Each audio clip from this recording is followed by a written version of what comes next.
Right. Absolutely. And hopefully next week we are hoping to get Sarah Sealer, the captain of the Carleton Ravens hockey team. Hopefully we'll land her for a good interview. She's played some national hockey for Germany, and she's got some great insights on, how good hockey is in Canada compared to other parts of the world. But now, changing a bit of tempo here, the men, right off the top of the show in those game updates we were talking about, how Dave Leger called the team, Ottawa U head coach called Carleton the team to beat in the OUA East. They had their chance against the best team without their superstar, and Carleton couldn't come through. But it was still a pretty close game, and they were in it. Jeff, what did you take from this game? Well, they might have been missing a superstar, not their superstar, because they still had Alexander Picard-Hooper.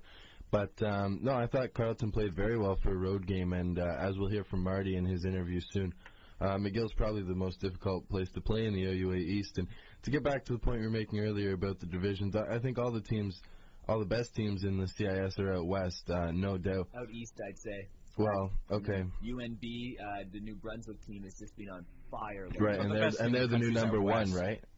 For the UNB is now number one, I think, but Alberta and a lot of the teams, Calgary, and for women's and men, there are some incredible teams out west.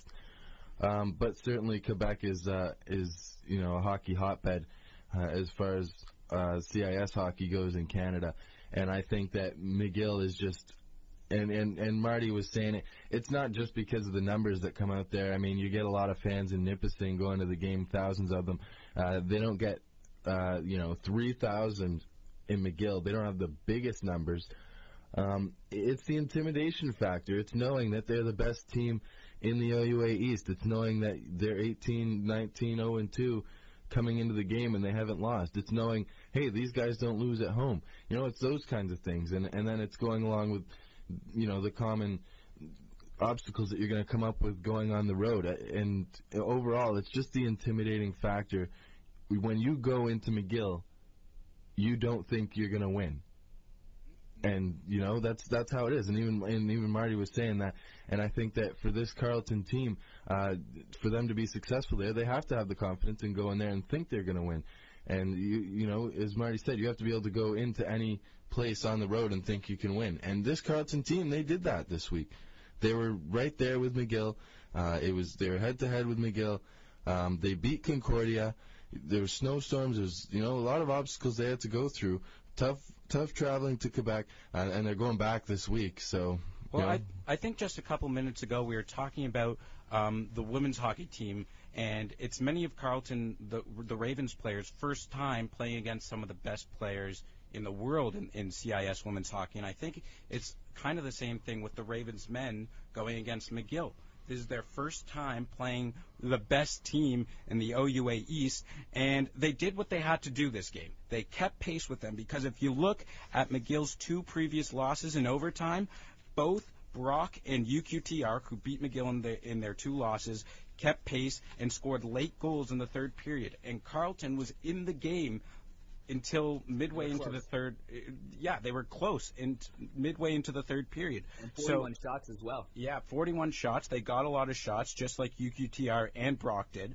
And that's how you defeat McGill. You get a lot of shots, and you stay in the game until the third period. Now, Jeff, you were talking about the intimidation factor, and Eric sat down with Brad Good after practice yesterday, so we're going to play that interview because he speaks to a lot of what Jeff was saying about McGill.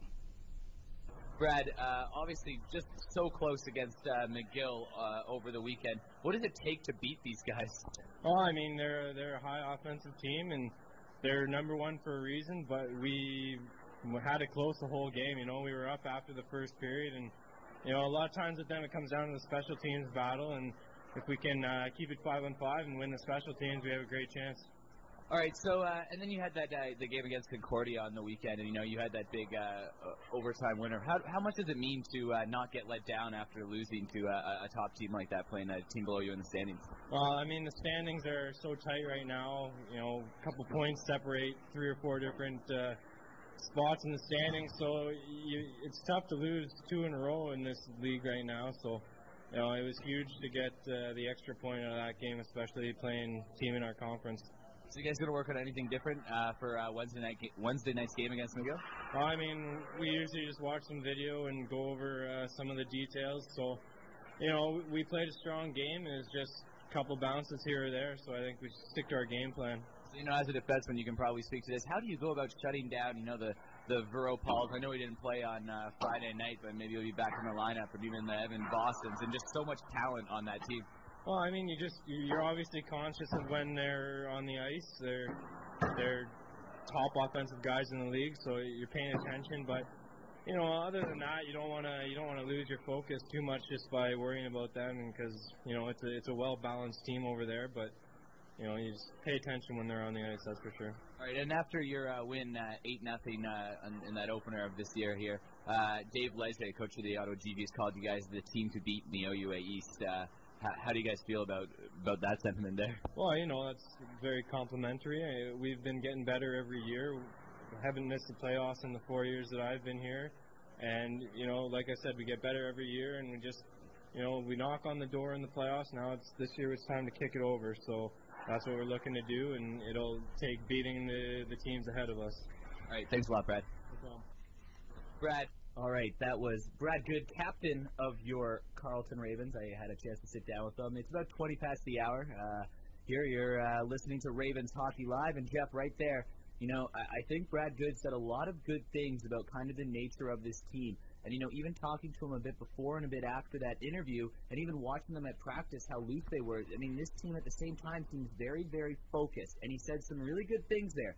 This team just has to keep playing their game. They didn't really do anything wrong against McGill. They just didn't capitalize on a couple of their power play opportunities, but they played them tough. They played them physical. They outshot them. I mean, they played a pretty good game, and you know what? They didn't concentrate on any of the superstars. They concentrated on them as a team, and you know what? The superstars, for the most of the part, were shut down. I mean, Alex Picard-Hooper had a goal, and, Evan Boston, he's a point-a-game player, not their superstar. He had a goal. He had a couple goals as well. But it was the guys like Ryan McKiernan, who was placing Francis Veropal, who stepped up for this team. So I think that's where you see the big difference between McGill and Carleton. Is McGill has these guys, the depth guys that are stepping up in absence of their stars. Carleton, on the other hand, we were talking about this earlier. They had Joey Manley score. They had Berard get on the scoreboard. They had Brandon McLean get on the scoreboard. Joe Plakaitis got on the scoreboard, but where was that secondary scoring? Where was that Jordan Deagles we need to step up? Where is Derek Wells being to score? Where was Lyndon Bain to score those goals? Again, I think the key here is Carleton's going to need that one extra goal. That's all it took from the bottom two lines, and we did not see that on the weekend, and it came back to bite them. Well, you know what? I mean, yeah, absolutely. Would you love to get goals from your third and fourth lines game in and game out? For sure. But you're not going to get it, and it's very, very rare to get consistent scoring from your third and fourth lines, and that's why I'm not denying that. I don't know why you're cutting in there, because I think that the best teams in the league do have that. McGill does have that, and that's why they are the best team. But there are other ways to compensate, and you look at the games this weekend. Hey, if Matt Duprat makes a couple extra saves, they win. I mean, Carleton did outplay McGill, and they had more scoring chances. So in the end, I think it also came down to goaltending. McGill just had some great goaltending in net. They were a little more opportunistic on their chances, and they ended up coming away with the game. Because as much as you say the third and fourth lines need to score, which they do, the teams, if you have your top guys scoring, you're still going to win 90% of the time. Well, I think it comes down to the experience factor once again. I mean, I mentioned earlier that this was their first time playing McGill this year, and I think your top players are going to adapt to that atmosphere better than the third and fourth line players, because, I mean, it was intimidating. McGill had a sold-out crowd there, and I mean, my only conclusion is that everybody from McGill listened to our show and listened to Dave Leger's comments about Carleton being the best team in the league. Well, so our show audience probably went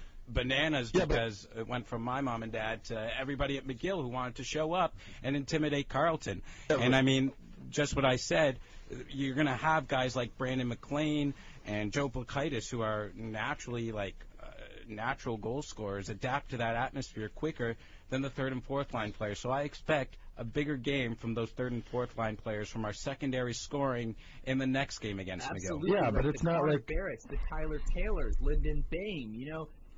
These guys they were absent on the score sheet. You need them to score those goals if you're going to beat the best teams. You're right. You're going to win 90% of the time when your top-line players play. But when you are playing a team that is 18-0-2, has not lost in regulation, you're going to need the whole team to chip in. It's not just a top two-line effort. It's a whole team. And from what I saw in the game, most of the chances were created by those top guys and on the power play. And you know what? Those bottom-line guys, I need to see them make a bit of a bigger role in this game. Well, I have to say, though, Carleton came out and played very well, and I don't know what you guys are so worried about. They came on the road. They played one of the top teams in the division, certainly in one of the top teams in the country, the third-ranked team. Marty was very happy with the performance and the way that they played. And sometimes you're just going to lose to good teams, and we'll see. They've got 3 more games against them. They've got a couple more at home. And I really think that this is going to be a good indication for what we can expect in the playoffs. And you talked about Brad Good, and he was talking about kicking down the door. And the big question is going to be whether this team has what it takes to kick down the door. And I definitely think that they've shown that they're close. And I think that the bottom 2 lines, they might not always be scoring, but the one thing that they always do have to be doing is playing physical. They have to play physical. They have to provide the spark, and they have to have chances. They have to be, being offensive doesn't necessarily mean scoring all the time, and I do think they are getting chances offensively. I do think they are factoring into the game offensively. You're not going to score with them every game, but the main thing is they're playing physical, they're providing energy. At home, that's a big thing. On the road, it's even bigger against a team like McGill, and I thought that they matched McGill's energy and even beat McGill's energy at times, even with McGill's home crowd, because for a lot of parts of this game, Carleton was the better team, and I think that says a lot for where this team is and for how Marty Johnston, a first-year coach, prepares this team to play on the road with back-to-back games against McGill and Concordia. Well, Marty said earlier in the year he wants 1 goal from the bottom 2 lines a game. 1 goal from the bottom 2 lines a game. That is exactly what he said, and they were 1 goal away from the bottom 2 lines from forcing overtime and even getting the winner against McGill. That's fine, and nobody's denying your point, but you keep saying the same thing over and over, and sometimes you're not going to get it. Then what do? You still got to do the rest of it. And if the bottom lines are hitting, they're not always going to score. It's just like the top lines aren't always going to score. But we know we're close, and that is how close they are. They are 1 bottom 2 goal line. I guarantee if they get those goals from the bottom lines tomorrow night against McGill, they will win this hockey game. That is how close they were, because they played a better game through and through, except for the bottom 2 lines. That was the only thing. You also have Carleton's defense coming in and getting a couple goals. I mean, you saw with Brad Good with the overtime winner against Concordia. This Carleton defense can score. We saw in, the last game I was at, which was the Ottawa U game, we saw their D pinching all the time. Brad Albert, Brad Good, things like that. And, I mean, if the bottom 2 lines can't pick it up, then surely the Ravens defense can pick it up, right?